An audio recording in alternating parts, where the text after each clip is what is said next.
मैं ये समझता हूँ कि भारतीय जनता पार्टी संविधान से ज़्यादा प्रभावित नहीं है, संविधान से उसका लेना देना नहीं है। तो एक तरीके से तो उसने संविधान को बदल ही दिया है। देश की आज़ादी से या संविधान लागू होने के बाद आज तक जो भी लोग सत्ता में रहे, मिनिस्टर रहे या एमएलए रहे या सांसद रहे, वो सारे लोग आज आप देख रहे हैं वो हजारपति या लखपति नहीं बल्कि अरबपति खरबपति हैं। नमस्कार दोस्तों, आप देख रहे हैं सच 24 लाइव। मेरा नाम है जितेंद्र कुमार। दोस्तों, आज हम अलीगढ़ में एक ऐसी जानी मानी हस्ती से बात करने वाले हैं जो लगातार सामाजिक कार्यों में संलिप्त रहते हैं और बहुजनों के लिए बढ़ चढ़कर हिस्सा लेते हैं और उनके मुद्दों को उठाते हैं। तो नमस्कार जी। बहुत बहुत धन्यवाद भाई जितेंद्र कुमार जी, आपके चैनल को भी साधुवाद, सच 24 लाइव को पूछिए। सर, मैं सबसे पहले तो आपसे ये जानना चाहूँगा कि आज़ादी के 77 वर्ष हो गए, उसके बाद भी बहुजनों की स्थिति वही दयनीय बनी हुई है, इसका कारण क्या है? बहुत अच्छा सवाल आपने रखा है। आपको मालूम है कि हमारे देश की आज़ादी 15 अगस्त 1947 को आई और उसके बाद इस देश में संविधान लागू हुआ 26 जनवरी 1950 को। लेकिन उससे पहले 26 नवंबर 1949 को जब संविधान स्वीकार किया गया तो उस वक़्त संविधान निर्माता डॉक्टर बाबा साहब अम्बेडकर, जो ख़ास तौर से उस ड्राफ्टिंग कमेटी के चेयरमैन थे, तो उन्होंने ये बात उजागर की थी संविधान देने से पहले कि अभी हम इस देश के अंदर हमने राजनीतिक आज़ादी तो हासिल कर ली है, यानी एक व्यक्ति का एक वोट है और एक वोट की एक कीमत है, यानी one vote one man one vote one value. लेकिन हम जो दूसरा आर्थिक और सामाजिक क्षेत्र है, इसमें हमने ये आज़ादी हासिल नहीं की है।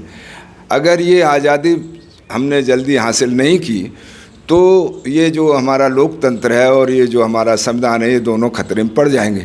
तो जो आप जानना चाह रहे थे कि संविधान लागू होने के बाद भी उन्नति नहीं हुई, तो मैं समझता हूँ कि एक तो बेसिक यही कि जो सामाजिक आर्थिक विषमता थी उस पर संविधान जिनके हाथ में लागू करने की जिम्मेदारी थी, उन्होंने ईमानदारी से काम नहीं किया और या यूँ कहे कि वो संविधान में जो प्रोविज़न है वो लागू नहीं हो पाए। क्या सर, जिस तरह से इस समय पर राजनीति चल रही है, क्या भारतीय जनता पार्टी बहुजनों के लिए वो कार्य कर रही है जिनकी उसे ज़रूरत है? बहुत अच्छा सवाल है। लगता तो ऐसा है कि भाई प्रचार से तो लगता है कि बहुत काम हो रहा है, लेकिन हकीकत तो ये है कि जो शिक्षा का मामला है और जो आजीविका का मामला है, इन दोनों क्षेत्रों में बहुत निराशा बहुत ही लोगों को महसूस हो रहा है कि बहुत हम अंधेरे की तरफ जा रहे हैं। और प्रचार भले ही सरकार करती है, कुछ काम हो सकते हैं कि उनकी नज़र में हो रहे हों, लेकिन जो आज देश के अंदर सामाजिक आर्थिक और शैक्षिक क्षेत्र में जो स्थिति है, तो उससे हमको लगता नहीं है कि सरकार बहुत ज़्यादा हमारे जीवन में और दूसरे देशों के कंपैरिजन में हम जब देखते हैं कि हंगर इंडेक्स में हमारा देश कहाँ पर है, तो हम बहुत मामूली से देशों से पीछे चले गए हैं। तो मैं तो ये नहीं कहता कि भाई सरकार बहुत ज़्यादा कोई बदलाव लाने की स्थिति में। सर, आपने उत्तर प्रदेश की राजनीति में महत्वपूर्ण भूमिका निभाई है और दलितों के, शोषित वंचितों के दो मुख्य चेहरे हैं उत्तर प्रदेश में, माननीय सुश्री मायावती जी और हमारे चंद्रशेखर रावत जी। क्या वो दलितों के मुद्दों पर सही से काम कर रहे हैं या राजनीति चल रही है खाली? देखिए, जहाँ तक इन चेहरों की बात कर रहे हैं तो चंद्रशेखर तो अभी नया है, तो उनके बारे में ज़्यादा क्या टिप्पणी करनी चाहिए। लेकिन हाँ, बहन मायावती जी जो बहुजन समाज पार्टी की 1995 से ही नेता रहीं और पावर में रहीं, 2012 तक वो इस प्रदेश की सत्ता उनके हाथ में रही, तो जो समाज में और आर्थिक क्षेत्र में बदलाव होना चाहिए, तो वो तो मुझे लगता नहीं है कि कहीं हुआ है। ना कोई समाज में हम ताकत देख पाते हैं दलितों के, शोषितों के बीच में, और ना उनकी कोई आर्थिक बहुत ज़्यादा। अगर ये जो आर्थिक हिसाब से जो मिडिल क्लास जिसे कह सकते हो, तो ये जो बाबा साहब डॉक्टर अम्बेडकर के प्रयासों से और उसके बाद जो काशीराम जी ने जो जनजागरण किया, तो उसके कारण जो पीछे मिडिल क्लास तैयार हुआ सरकारी नौकरियों के कारण, तो उससे हम कह सकते हैं। लेकिन आज की तारीख में ये मिडिल क्लास भी जो दलितों में पैदा हुआ है, तो चूँकि नौकरियों से उन्हें वंचित कर दिया गया है। आपको शायद मालूम होगा 1990-91 में 4,30,000 लोग नौकरी में थे शेड्यूल कास्ट के, और आज जो है अभी 23-24 में जो आंकड़े आए हैं, तो उसमें 1,94,000 कुल लोग नौकरियों में हैं, यानी 2,36,000 मतलब इनके लोग गायब हो गए। तो अगर यही स्थिति रही तो ये मिडिल क्लास जो दिखाई दे रहा है ये ख़त्म हो जाएगा। तो मैं नहीं मानता कि बाकी बाबा साहब डॉक्टर अम्बेडकर जो चाहते थे या जो हमारा संविधान चाहता है, तो ये संविधान लागू कराने का भी जो राजनीतिक पार्टियों का काम होता है कि दबाव बनाना चाहिए, तो वो काम भी ये न तो मायावती जी कर पा रही हैं, न और कोई दलित नेता कर पा रहा है। सर, बात करें इस समय पर रोज़गार तो वैसे भी कम है। आप कह रहे हैं कि दलितों को रोज़गार नहीं दिया जा रहा, ये तो सभी के साथ है ऐसा? बिल्कुल सही बात है। मैं तो इसे कहता हूँ कि ये जो सरकार ने रोज़गार के मामले में जो कुठाराघात किया है, तो उससे खाली दलितों का या शेड्यूल ट्राइब के लोगों का अहित नहीं हो रहा है।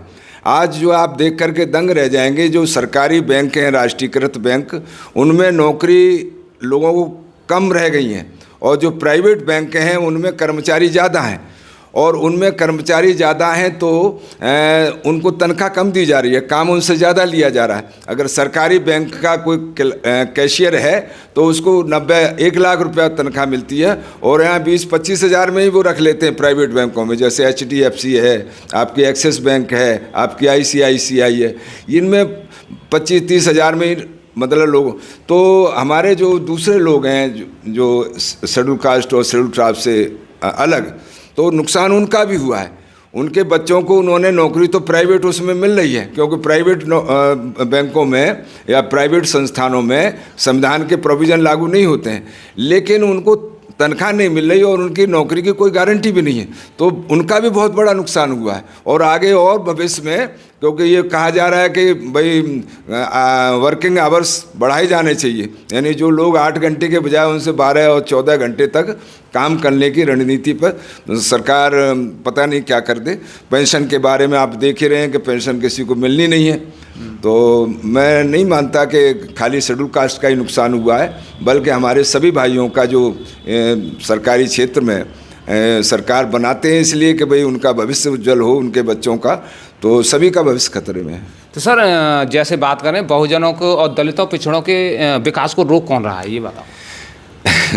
चलिए, आपने बात रखी है कि इस विकास को कौन रोक रहा है, तो वैसे तो मतलब मैं बताऊं आपको कि जो हमारे देश की समाज रचना है, तो ये समाज रचना में जो मानसिकता है, तो ये इनकी आपस में भेदभावपूर्ण मानसिकता है, ऊंच नीच वाली ये समाज रचना है।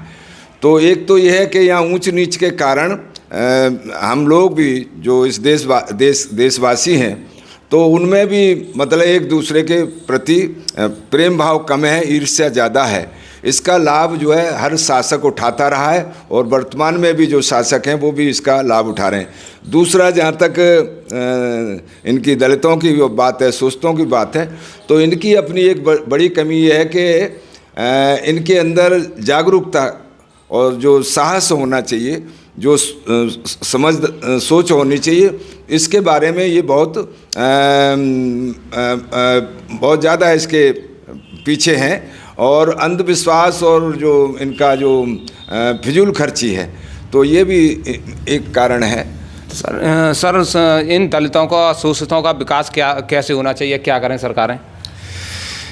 सरकार के लिए तो वैसे जो संविधान है, तो संविधान को आप देखेंगे तो उसमें 395 अनुच्छेद हैं, और उसमें सारी सब कुछ व्यवस्था है।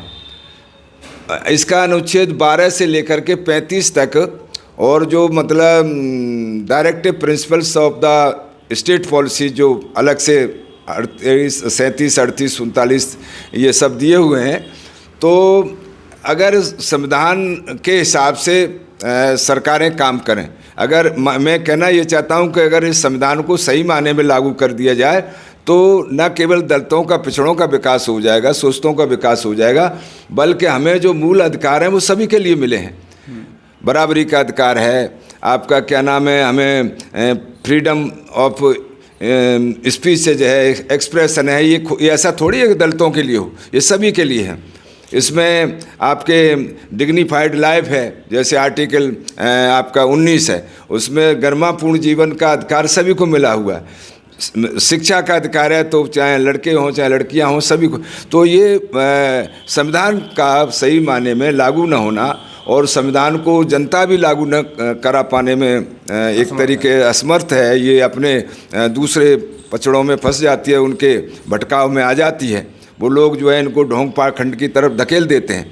जैसे बहुत सारे आप देखते होंगे तीर्थ यात्राएं हैं और बहुत से झगड़े हैं मंदिर के, मस्जिद के, गुरुद्वारों के, तो इनमें हम आपस में नागरिक बट जाते हैं, तो उसका फ़ायदा शासन करने वाले लोग उठाते हैं। सही बात यह है कि जो देश की आज़ादी से या संविधान लागू होने के बाद आज तक जो भी लोग सत्ता में रहे, मिनिस्टर रहे या एमएलए रहे या सांसद रहे, वो सारे लोग आज आप देख रहे हैं वो हजारपति या लखपति नहीं बल्कि अरबपति खरबपति हैं। तो वो लोग हमें मतलब इसमें डाल करके अपना उल्लू सीधा करते रहते हैं।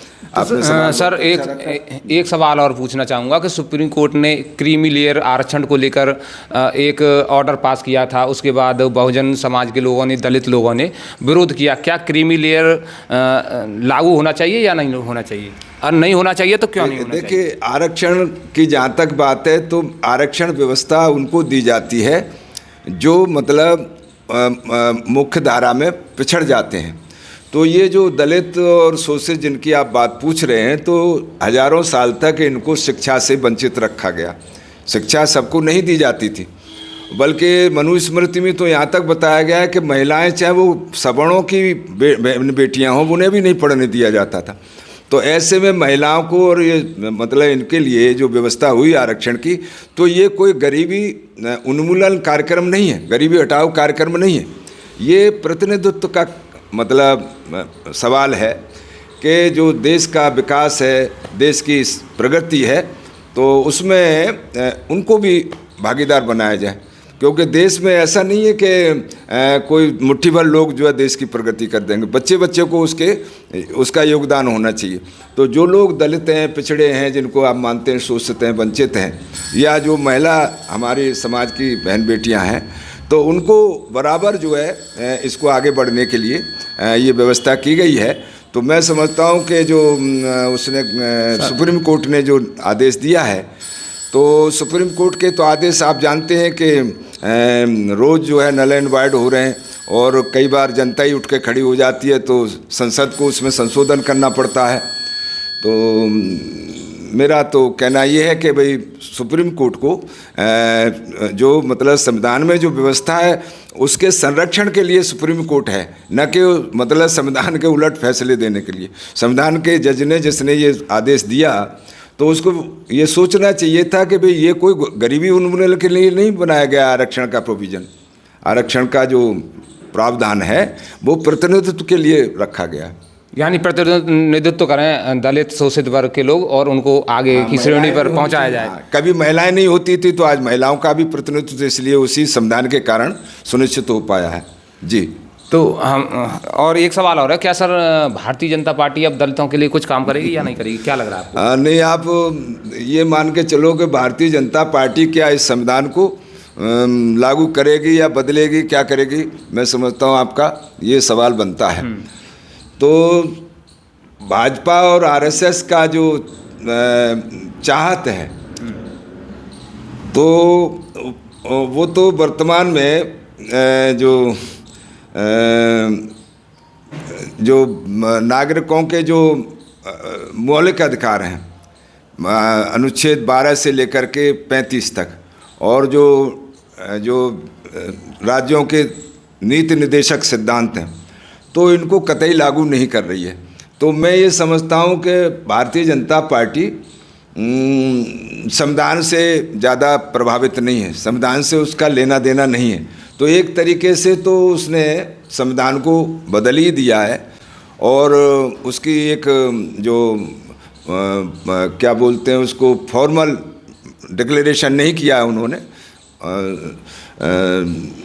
यानी सर आप जो कह रहे हैं कि संविधान को बदल दिया है या बदलने की कोशिश कर रहे हैं, इस पर हमारे बड़े बड़े नेता जैसे राहुल गांधी हैं, अखिलेश यादव हैं, सभी दलित नेता लगातार संविधान को लेकर चलते हैं, रैलियां करते हैं, तो ये बात सही है क्या?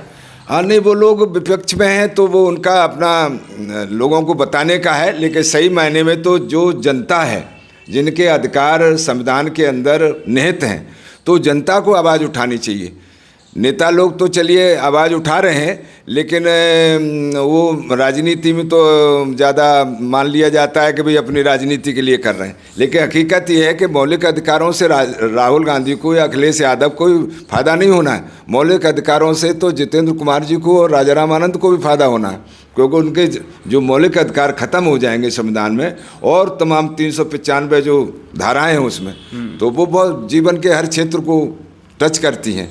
तो ये काम और जो राज्यों के नीति निर्देशक सिद्धांत हैं, जिसमें एजुकेशन का मामला है, आपके रोजगार का मामला है, आज आप देख नहीं रहे कि मतलब 80 करोड़ लोग जब 5 किलो खाद्यान्न के ऊपर निर्भर हो जाएंगे और खौफ में रहेंगे कि पता नहीं कब तक मिलेगा कब तक नहीं मिलेगा, उनके ऊपर आश्रित रहेंगे, तो ये कोई भविष्य मैं उज्जवल नहीं मानता इसको। तो सर मेरा आखिरी सवाल है कि देश की जनता को क्या करना चाहिए, क्या संदेश देना चाहेंगे देशवासियों के लिए? देखिए, देश ऐसा नहीं है कि ये देश भारत में ही लोकतंत्र हो, दूसरे देशों में भी लोकतंत्र है, और दूसरे देशों में लोकतंत्र है तो अगर वो कामयाब है तो इसलिए कि वहाँ की जो वोटर है, जो सिटीजन है, जो नागरिक हैं, तो उनको जागरूक होना चाहिए। हमारे यहाँ लोग जो हैं जागरूक नहीं है और साहसी नहीं है और सक्रिय भी नहीं है।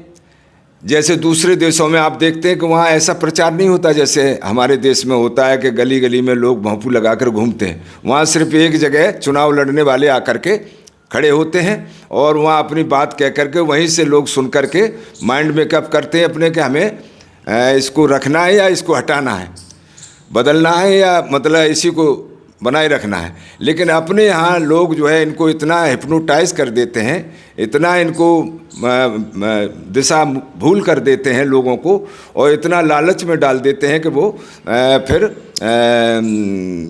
ये सरकारें जो एक तरीके से आ जाती हैं जैसे कोई बाजीगर या जादूगर, बहुत सी बातें दिखा करके, और देखा होगा आपके न चाहते हुए भी आपको चीटिंग कर ले जाता है। तो मैं समझता हूं कि आप खुद पत्रकार हैं, सारी बात समझते हैं। जनता को जागरूक होना पड़ेगा।